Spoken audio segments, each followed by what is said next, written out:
היי, אני לאונורה, אני עובדת סוציאלית ואני מנהלת מסגרת דיור שיקומית בתחום בריאות הנפש. השבוע הייתה לנו סדנה של הודיה משבר לכלי, והאמת שהסדנה הזאת מלווה אותי מאותו יום ועד עכשיו ונשארה במחשבות שלי.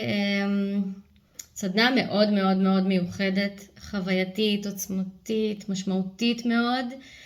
צוות שלי מגוון, הוא מורכב גם מעובדים סוציאליים וגם ממדריכי שיקום, וחששתי אם הם יתחברו, איך יהיה, והופתעתי ממש ממש לטובה. עוד היה סופר מקצועית, היא עשתה את זה בדיוק, במקצועיות, ברגישות רבה לכל סוגי העובדות עם כל הרגישויות שלהן, תוך גמישות והכלה של כל הדברים ככה שקרו תוך כדי.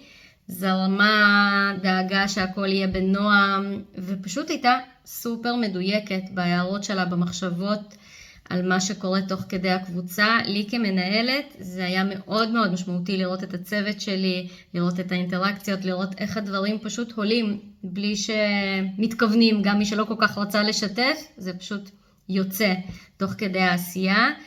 אני חושבת שזה כלי סופר חשוב לכל סוגי הצוותים, לכל סוגי הקבוצות.